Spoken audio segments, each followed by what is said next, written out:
last night, West Ham and Tottenham drew 1-1 at the London Stadium. European qualification in the sights for both, but are these two clubs in very different places in terms of the mood of their fan base, Danny?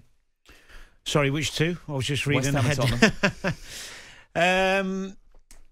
A little bit. I wouldn't say a huge chasm, because they both want to be progressing and going up, don't they? And they've both showed signs of that. West Ham still in Europe, fighting for a trophy. Tottenham fighting for Champions League. So they've both got some positivity around the place. I mean, Tottenham's been in a real huge shift in change of mood for supporters especially, and that's thankful to, the manager. It's all about the manager and what he's done. Yes, he brought in a couple of good players, so recruitment's key as always, but the high-risk, high-energy football they play is a joy to watch for the Tottenham supporters who've been deprived of that for so long. Yeah, and there's a little bit of optimism, I think, not only because of that, but because of the way they started the season, some of the players that they brought in, as you've already mentioned. But when it comes to West Ham United, the pessimism that surrounds them, the atmosphere inside the stadium, actually, I thought last night was very good, and I thought the game sort of lent itself to that. I know some people didn't think it was a brilliant game. I don't think quality-wise necessarily that was the case, but in terms of a spectacle... Well, we all enjoy different things when we watch football. Absolutely. But Martin, do you think it's unfair on David Moyes that he's always seems to be one bad result away from severe criticism, or do you think that's just the nature of the beast? Well, it's a bit of both. It is the nature of the beast. That's the name of it. But there's a section of West Ham fans that David will never win over. So it's really as simple as that. They're seventh in the league at this minute. They're still in European football. They won a European competition last year, and what more can you do, really? I don't know. Well, that's a good question. What more can you do? Well, can I ask you, Martin? Like? Can I ask you? Because I think I understand. I like David, of course, do, and he's done a great job nearly everywhere he's been. But the reality is, when you look at Tottenham as a yardstick, for example, of such a change in emphasis of style and a bit more risk, and the what it's bringing to them, I think West Ham fans look at something like that and think, well, we'll take the risk of maybe not finishing 6th or 7th, and if we finish 8th or 9th, but we watch that every week. Do you think there's any validity to some of those fans' viewpoints or not?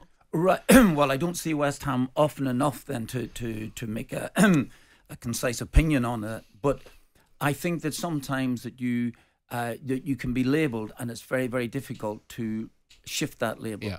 I remember once as a young player at Nottingham Forest walking down the training ground. Only been there about a month or something like this here, and the youth team coach came up and spoke to me and said, "Listen, welcome to the football club." And he made a comment to me. He said, talking about football in itself, and it was a real Bert Johnson. He'd won or been involved in an FA Cup final with Charlton Athletic 100 years ago. But anyway, at the time, and he said to me, I remember saying, he said, this game's about reputations. If you can get yourself a reputation for being an early riser, you can lie in bed all day. And I think this is the point. Yeah. It's exactly this. Once you get a label, very, very difficult to shift it. Now, they might stay defensively, but maybe that's what David thinks is the best for West Ham at this stage. You might also be right in the fact that some fans are going to look across and see what's happening at Tottenham, this expansive game. Would they give that up then for a struggle for this season? It's a good point, Danny, you make. The answer is I just genuinely don't know. Well, I think the West Ham fans are in that as well, in that some are completely with Moyes, some are completely against, some are in between. Yeah. I think football's changing in that fans are becoming, and maybe I'm wrong, but the more I listen to supporters calling up the station, what we do and stuff, they are wanting, especially with the money that they're paying, they're demanding to be entertained, to be entertained without necessarily having this desperate need to win something or be in a certain position. Right. I remember many years ago when I only did 18 months at Charlton under Curbs, but there was a feeling we finished, the year I think we finished 9th or whatever it was. And Curbs could be pragmatic and Curbs could change it up a little bit, but the Charlton fans were starting to we want a bit more. And of course, Curbs ended up leaving. Be careful what you wish for. Yeah. A few of us left and someone else boom. And it's that balance, isn't it? But I think West Ham have got...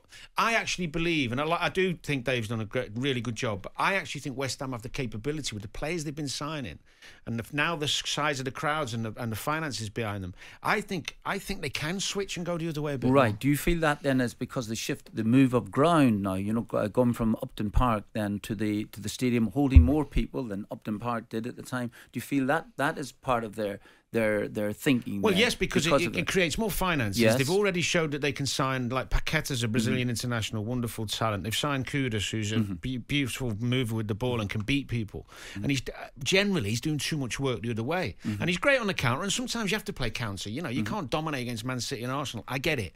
But I think the majority... No, that's unfair.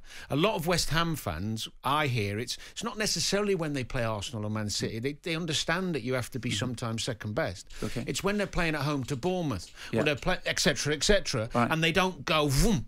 Because when you watch Tottenham now, every Tottenham fan I speak to, and I know a lot, they're not obsessed with the results as much as previous seasons because they love what they're seeing. And it's chaotic, but at least they know when they turn up. Okay, they're not obsessed this season because it's all new to them. It's absolutely new to them. Postecoglou's come in like the proverbial breath of fresh air, the type of football they're playing. That's it, and it's new. It's new to them at this point. But what happens if they finish 6th?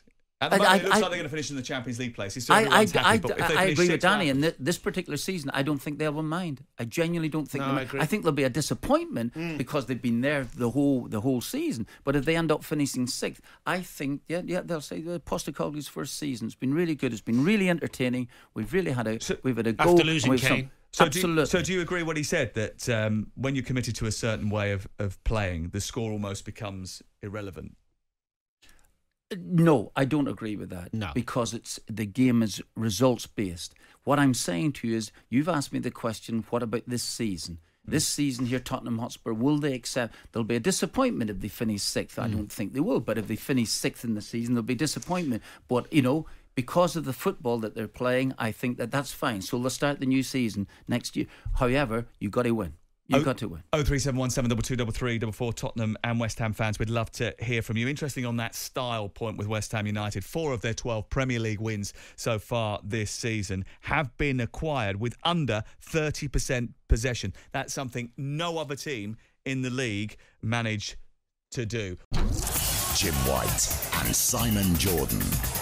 Monday to Friday mornings from 10 on AM, on DAB, via the talkSPORT app and on your smart speaker. talkSPORT.